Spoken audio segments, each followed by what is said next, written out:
Okay. I guess with this interesting kind of connection, among our papers for this panel, even that connected to yesterday's presentation. So it's interesting that Gladys, you brought out the term gong. I guess the way how we define gong, probably we may not translate it as common. I guess at least from my perspective, we try to learn the gong from this Xiong'an new areas. Probably it doesn't exactly mean commonality. It means some other things. Even though I'm not exactly sure what that means. But but since you guys Jerome and Gladys have really physically visited the site, so you have a lot to share with us in our discussion. My presentation is entirely speculated because I never visited that. And indeed, this city has not yet been built. It's still a huge construction site. Started in 2017. The project has been announced on April 1st, 2017. So obviously, the Chinese government have no concept of April Fool. Anyway, precisely when they announced this, a lot of speculative capital will kind of flood into the city, so they have to ban all the sales of properties and all that. But let me try to give you a brief kind of ideas of what exactly going on about this utopian city, so to speak, and again, I have to admit that since it has not been built but this is precisely what Utopian is about, right?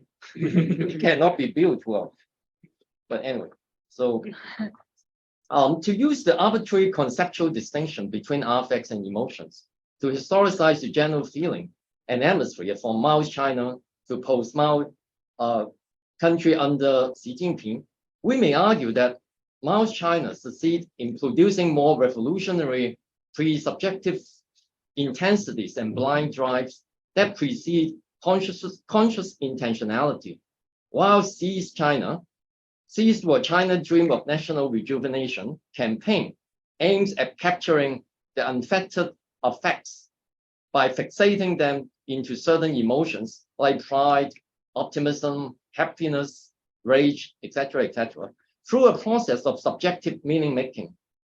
It is probably a historical process from provoking and releasing people's intense feelings to containing and controlling them by converting those unbound passions into well-defined but compliant emotions. If these affects and emotions applied to China's century-long nation-state building project in its relation to the natural environment, the effective and heroic principle of Mao China's 人定胜天, I guess yesterday, Howard has challenged for the translation. But I guess maybe it's right. I guess in the original classical context, somehow it means human being try to take control of the destiny by not resigning from the forces of natural or ten heaven. But I guess Eric is also right, using man must conquer nature, because I guess the Maoist reading is basically taken out of context. I guess just appropriate the classical text and to explain it use the principle to explain for the action. So the Mao China's 人定胜天will prove to have a strong impact on devastating the natural environment. In comparison, post-Mao China's modernization and industrialization may sound a bit more restrained and organized if the reform era could be categorized as a period of controlling affects and turning them into emotions. But post-Mao China's devastation of the natural environment is no less severe than that in Mao's years, but is even more everlasting. The emotive, better planned modernity project in the post-Mao reform era, intimately tied to the Chinese good life fantasy, was fundamentally an instrumentalized engineering to fully exploit nature for human interests. Such dichotomization and easy periodization of human feelings in relation to the surrounding environment remain questionable, of course. Affects are more like ambience or atmosphere when they can no longer be confined by individual bodies. The elusive trans-individual revolutionary affects in Mao's China began to take on a materialist dimension in the post-Mao reform era. Chinese people were still to learn and enjoy the culture of consumption in accordance with the changing directives of the communist state. Over the last 3 decades of rapid development at breakneck speed, the state authorities did encounter difficulties in totally directing and limiting Chinese people's affects, even though the mass euphoria has been primarily restricted to consumer culture built upon the radical exploitation of nature and human labor. Even if the authoritarian state has a monopoly on power in politics, economy, and society, the contemporary Chinese regime's attempts to hone its statecraft in a more elastic and productive mode by managing, monitoring, and occasionally generating collective and impersonal affect charges or rebooting to gain political consent and legitimacy. Such endeavor becomes more conspicuous under the rulerships of President Xi Jinping, who sees himself as the last strongman, and savior of the party state in face of its existential threat. In appearance, Xi the helmsman rise high with consolidated power by freeing himself from the presidential term limit to rule China for the rest of his life, elevating China's world status, bringing extreme poverty to an end in the nation, and promising to rebuild a buildable China through the ecological civilization project. Outwardly, China under Xi is acting very much like an aggressive, wealthy global power. However, his action and policy are stricken with deep anxiety about the risks of the party's decay that led to the collapse of Soviet communism, the West's conspiracy in fomenting divisions within China, and the urgency of national security to crack down on all forms of dissent. Beyond politics, well, China has deep structural problems. Like many developing countries in the global south, there has been a serious human capital crisis that is invisible when the country is experiencing rapid growth. The foundation of China's development in the last few decades was the vast number of unskilled and low-educated workers from the countryside. Even though it is the world's second largest economy, China fails to invest adequately in its human capital. Less than 13% of its labor force at college education. The divide between cities and rural villages in China is huge. Many households in rural areas still lack quality standards of living, education, nutrition, and healthcare. China also faces the significant challenge of climate change.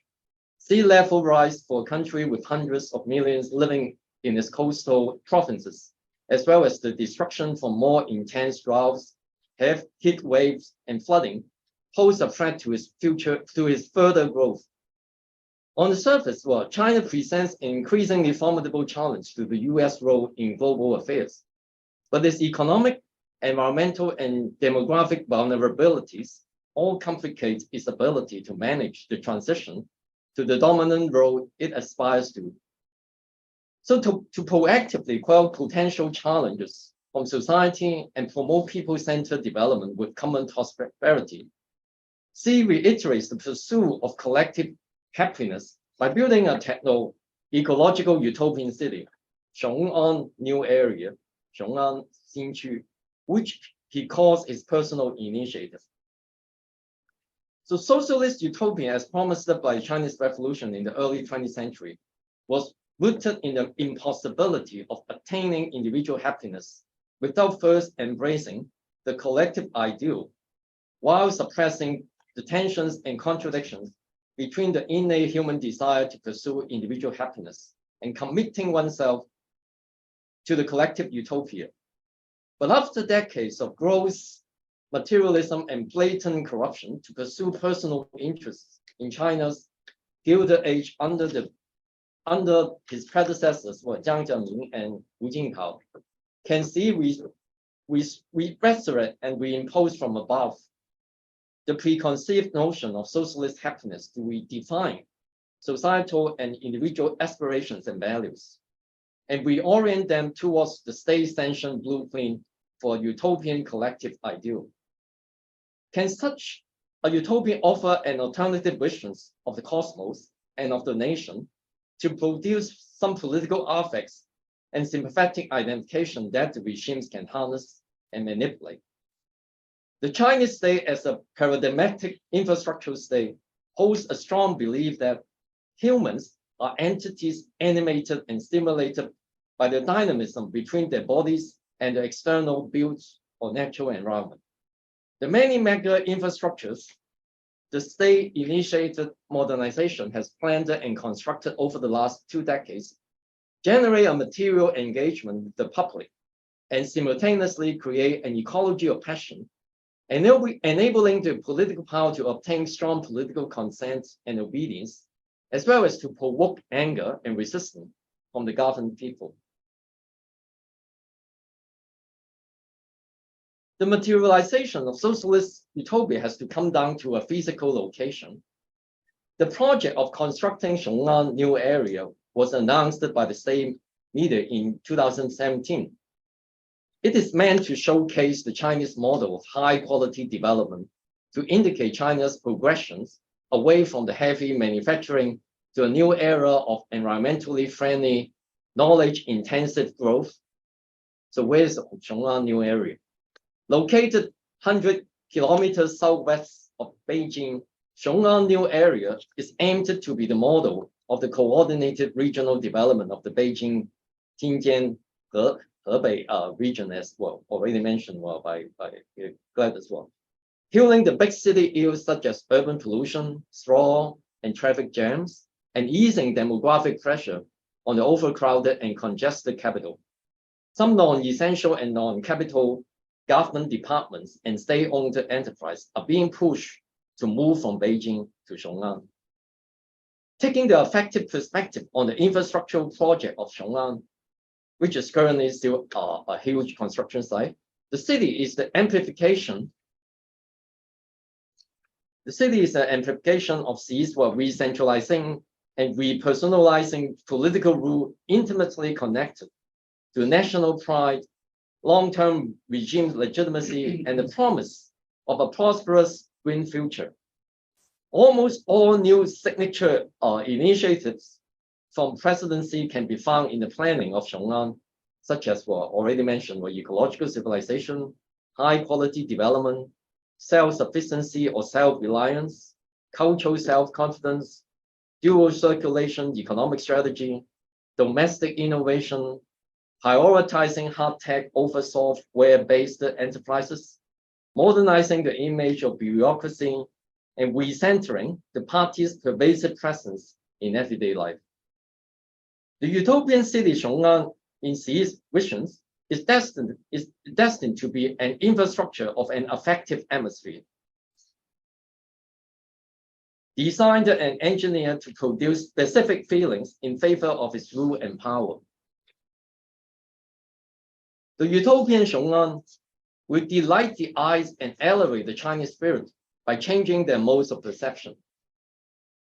The project of re-engineering or renovating nature aims at impacting the society that is supposed to follow its law, sees recalibration of governance and power re-centralization of the system, may have been inspired by the harmony of the rebuilt environment that binds a community together. The Chinese leader believes himself an engineer, if not an artist, to deploy his will through skills and knowledge to give the matter a form he prefers. Utopia Xiong'an is built not only to fulfill the mechanical purposes by serving the needs of human beings in the face of climate change. It also aims at pleasing the senses, providing pleasure beyond the realm of needs, conveying the image and imagination of earthly paradise. A significant part of Xiong'an's construction is re-engineering or rebuilding nature, which means rendering the natural beings and landscape more beautiful via spectacular infrastructure and combining the not so visible elements, air, earth, and water into a coherent whole. The regimes define, I guess, some spectacular infrastructure like this the super computer center, and then the water treatment factory. So they are huge, they're big, they are drawing your eyeballs and all that.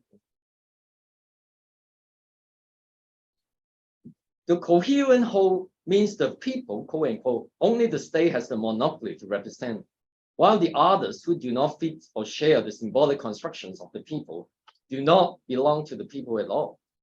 Just like re-engineering, nature is never satisfied with imitating or reproducing its traits. Rather, it goes further to reassemble its trails and rebuild them into a perfect or superior model that is not to be found in sinful nature. As the people under the regimes are part of nature, they are also remolded as such to fit the ideal of the ruler. But the nature rebuilt is arbitrary because it depends on the idea of the engineer or the artist pursuing some specific end, not on an imitation of natural model. And the nature the individual rebuilds becomes a set of effects that obeys a will, working to realize a specific plan.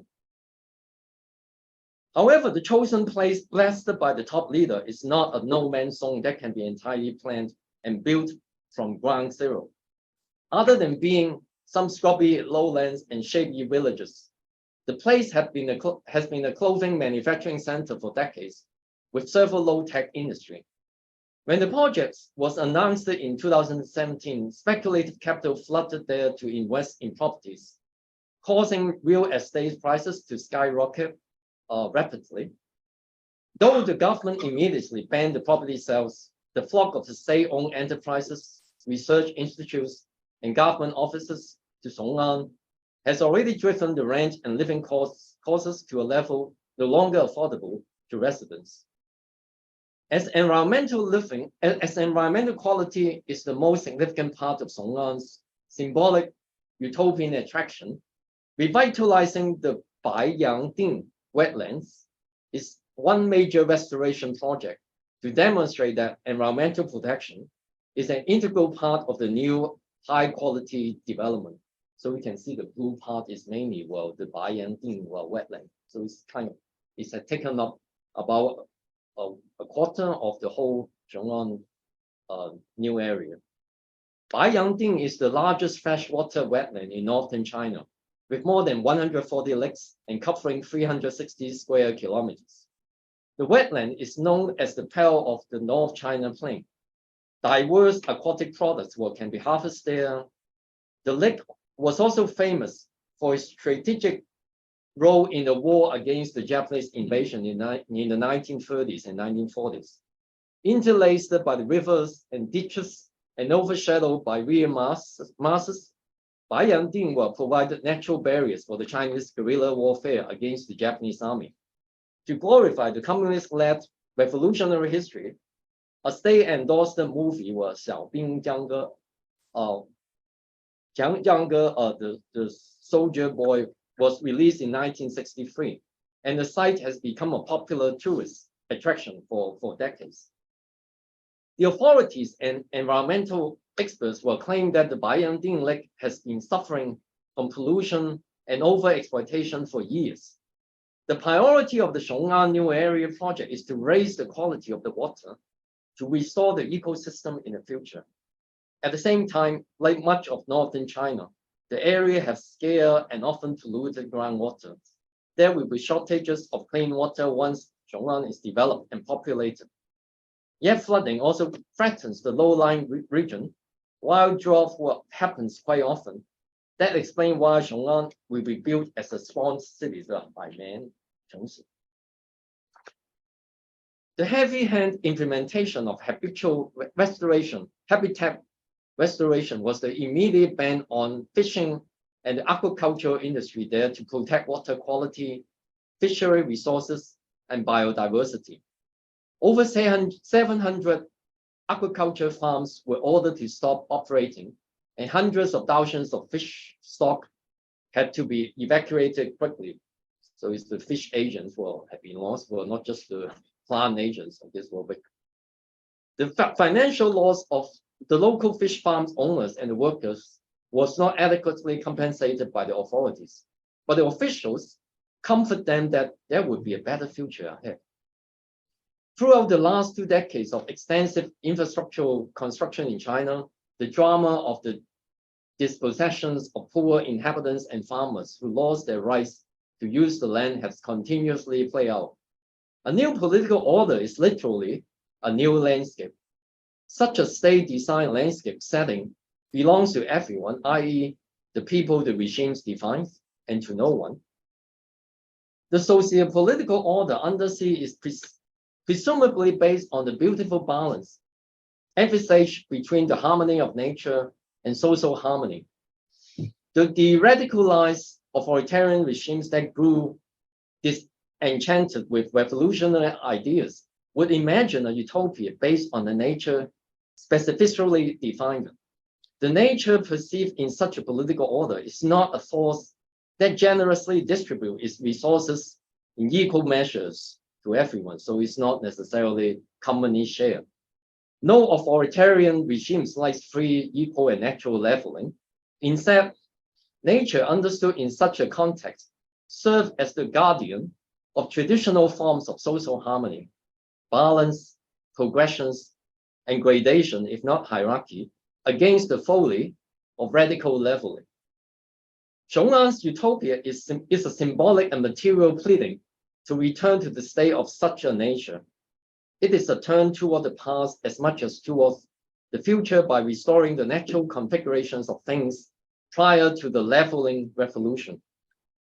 Xiong'an's new area is not planned as the uniform spaces of an enclosure where the dominating leader reigns alone.